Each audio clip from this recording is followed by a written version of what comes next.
Right down here. Russ, we're revoking your weatherman's pass for predicting rain tomorrow. It rained 21 minutes later. Well, anyway, welcome to our United Way celebration, and this is kind of Tracy's show. She's been working her tail off. Isn't this building fabulous? Look at this. Yeah, there's lots of work from lots of people. So I'm going to hand the microphone to Tracy. We've got guests from the United Way and from Big Brothers and Big Sisters. So a neat program. Again, thank you for being here. Miss Employee of the Year. Thank you, Bob. Thank you. Welcome, everybody. I'm excited. I'm looking forward to a great year. We're betting on you to make it awesome. So, without further ado, Steve Summerall from United Way has a short presentation for us. Thank you, Tracy. Thank you, Bob. Thank you to everybody here at Melton. I've been here once or twice before. I imagine some of you have heard us talk about United Way. We're not going to talk long, but I do want to give you a few things that you might need to know about the Tulsa Area United Way. We are a local agency. We serve Tulsa and the 5 surrounding counties. All the financial decisions and investments that we make are a result of many, many volunteer hours that are put in. 172 volunteers this year spent about 5,000 hours reviewing the applications of our 50, now 9 partner agencies.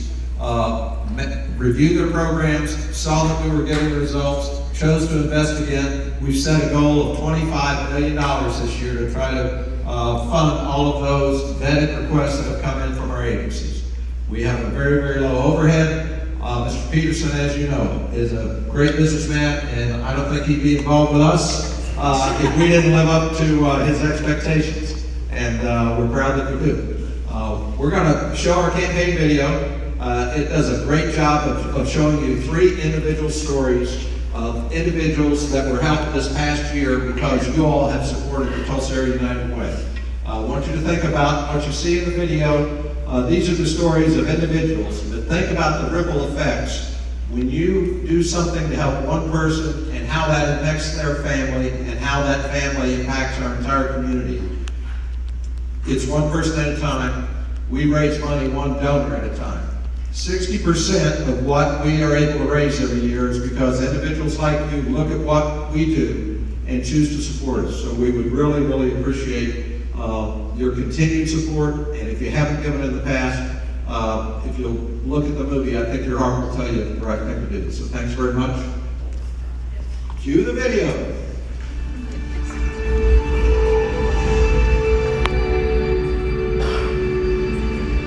William Turner, 26 years old, came up in boys' homes, group homes, foster care, all around Oklahoma. You build up so much anger inside of you that your care level just starts to come down by a lot.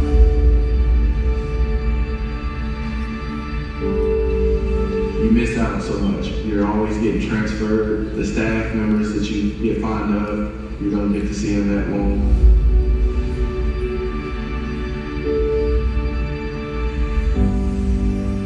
At 16 or 17 years old, when I noticed there was not really too many more shelters I can go to, I got a job. I got myself an apartment, got a car, thought I had it figured out, and I didn't. I was so used to being boys home, juvenile, and just wherever, it didn't make a difference. Prison was a whole different thing.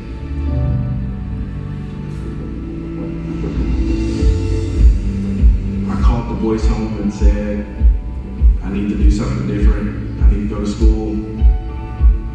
If this place wasn't here, I'll still be in Oklahoma City running around somewhere. Mr. Conway didn't hesitate to pick up the phone and say, when can you be here? I'll help you every way that I can. I'll help you get back and forth to school. There was staff here taking you grocery shopping. You run because you think something's gonna be better. Finally thought about that until I got older and decided if I stick it here, maybe I can make it better. I think back all the time of, I shouldn't have ran from here, or I shouldn't have did this, I shouldn't have did that to go to prison. I ended up running into Roy Jenkins of the Keystone Chevrolet. He said, you need to sell cars. I made a great life for myself. In a way, I feel blessed in everything that happened. I learned from everything. I have a 3 3-year-old and a 5-year-old. My youngest is 1, just started walking. There's so much happiness in that house. I think about it all the time. They'll never see what I had to. And I make sure of that every day.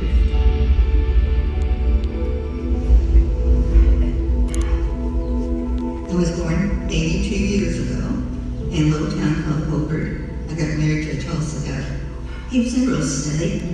I was an office manager for an insurance company. The good life, I guess. He was sick for several years. We had our 50th anniversary, and then about a year later he died. I started getting depressed, and I didn't know I was depressed, but I lost 15 pounds.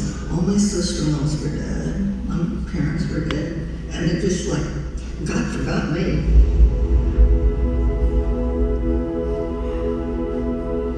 So my niece said, "You're going to your doctor." And when I took care of my husband for 20 years, I walked in and he had gone fishing, but his wife practices with him and she knows me. And she said, "Well, my mother was at life." Said she loved it. I didn't think I wanted to do this, but when he said, "Go and check it out." So the first place I check out is line dancing. There's about 80 people out there just swinging and dancing and music that I know. I just started getting interested in everything, and I started taking functional movement. After a year or two, I started getting real mobile, and now I'm running races.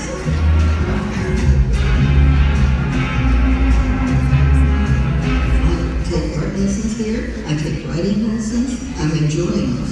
I've gained my weight back. I've gained my mobility. The quality of life when I came here and now is completely different.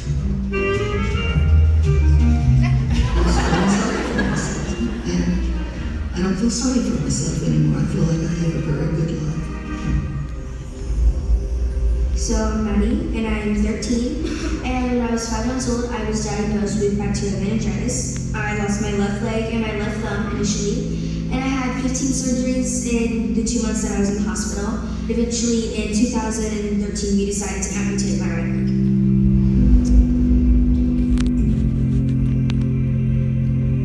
It was hard because I just kind of wanted to be seen as all the other kids, but I couldn't. There were the looks and the questions and stares. I didn't want to come and go to a place that embraced the thing that I didn't like about myself. I was always frustrated, and so whenever my mom told me about it, I'm like, "Yeah, sure, sounds cool." And she's like, "Well, they have a wheelchair basketball program. You should do it." And I'm like, "No."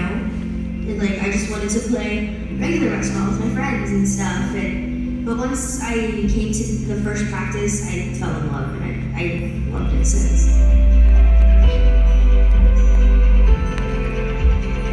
Once I realized that I couldn't change it, and the only thing I could do was just try and make the best out of it, that's when I started feeling better. I mean, what's the point of thinking about stuff you can't do when there's so much more stuff that you can do? It's like a family here, you know? No one feels left out or unwelcome. It's just, everyone cares about each other so much. You can't grow your leg back. The only thing you can do is make yourself feel better. Whatever it is for you to make yourself feel better, do it.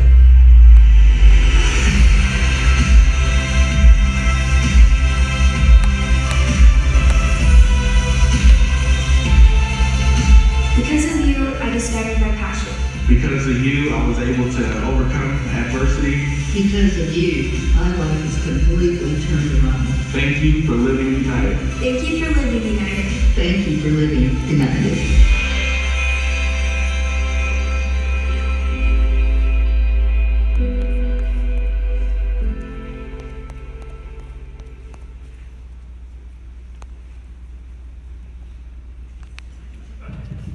Okay. Hope you like the video.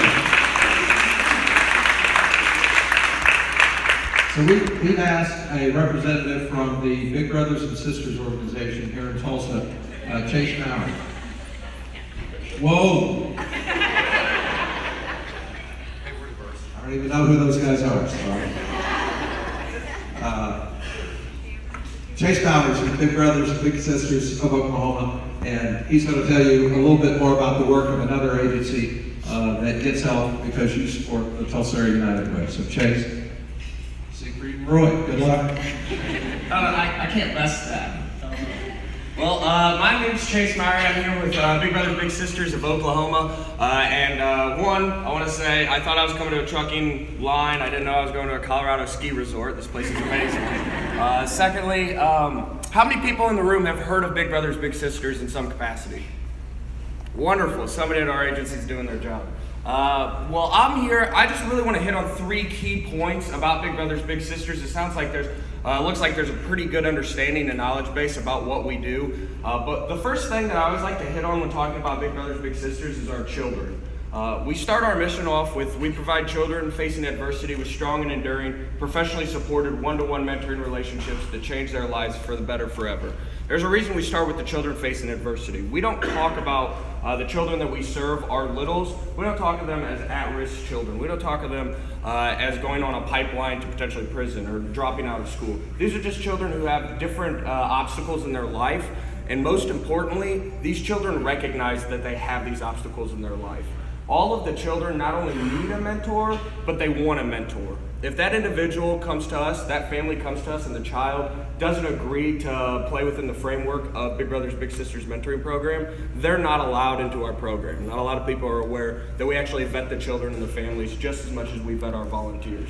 And so it's key because these children have raised their hand, they've asked for a mentor, and they have the potential to succeed themselves. They're just asking for a hand from the community to give them a little hand up. The second thing that I always like to focus on is we have 2 different programs. We have our community-based program, which is the traditional program. We ask for about 2 to 4 hours, 2 to 4 times a month, for the volunteer to plug into the life of the child and really broaden their horizons. One of the greatest stories I always like to tell, I've been a big brother twice now. I was one in college, and then I'm one here to a little named Logan. And the first time we ever went out on a meeting, we just went to Brookside, got some froyo. It was 2 hours, we just walked up and down Brookside, nothing too exciting, nothing too special, but at the end of it, Logan turns to me and goes, "Chase, thanks." I was like, "Well, you're welcome for the froyo, that was cool." But he goes, "No, thanks, I've never been to Brookside before." He's an 11-year-old boy who's never been to Brookside, had never seen Brookside, a whole part of town that he hadn't been exposed to. And just by me taking him there, it really opened up his worldview. And so we're able to broaden these horizons and really able to provide a new worldview for all of these children, one child at a time, just because one volunteer has been able to take a little bit of time out of his or her life to show them that. And then finally, we work with children of incarcerated parents. Roughly 50% of all the children served in Tulsa here are children of incarcerated parents. That's key because, as many of us probably know, we incarcerate more women in the state of Oklahoma than anywhere else in the entire world. That's a huge statistic. 85% of these women actually have a child under the age of 18. So there's plenty of children out there that can be served by Big Brothers Big Sisters, that can be served in this one-to-one mentoring capacity. And we're able to do that in a large part because of you guys, because of Tulsa Area United Way and your guys' donations to be able to plug back into the community. We wouldn't be able to serve roughly 1/3 of the children that we serve. So thank you guys for being huge contributors, huge supporters for Tulsa Area United Way. I'm not really a betting man, but I bet that you guys are going to raise a little bit of cash today. So I appreciate it. If there's any questions, I'll stick around. I do have some flyers and pamphlets for information if you're interested in learning more about Big Brothers Big Sisters. Thanks.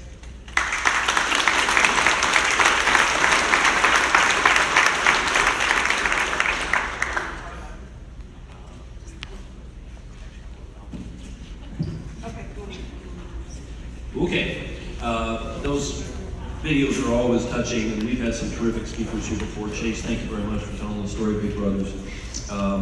Look, some of you are experiencing donor fatigue already. We asked you for some help with Hurricane Harvey, and then along comes 3 other doggone hurricanes, and Florida's in trouble.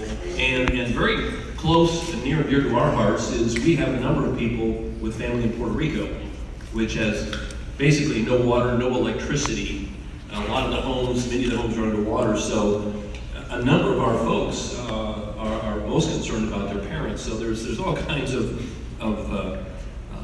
ways to help people, and so in the case of United Way, I think that as you know, we've supported it. Cindy and I, we upped our pledge. We've given $25,000 a year for many years. We just upped it to 30. The company matches 100% of the pledge cards. Do you remember what our pledge cards were, Steve? It was 30. yes, 30. I think 30,000. So Melton will match that 30,000, and our goal is 120,000. So Tracy wanted to have a big blowout campaign. What a great start! And so again, $10 helps. $20 helps more, but we understand you have bills to pay and other obligations, church, whatever is near and dear to your heart. But support what you can. Our United Way is extremely efficient. Tulsa as a community, while we have some of these bad statistics about women incarceration, Tulsa as a community is exceptionally philanthropic. And lots of people, not just wealthy, but lots of people dig deep and help support a ton of good causes. So I ask you to do what you can, and again, appreciate your interest. Breakfast has been funded by Dr. Soren Michelson, and so he's around the building. Say hi and thanks to him. There he is back there. And we've got lots of neat people here. They'll be here all day from ELAP and GPA and I think Soren's office and such. So again, we have a neat and very important. They're all important, but this one in particular is some new news coming out 11:30 today. So we'll want you all back here at that time. Okay. Yep. Tracy said we're going to make it rain and raise some money here, so you go ahead. Welcome to Vegas, everybody. Yeah, well, Ready? Vegas, that's right.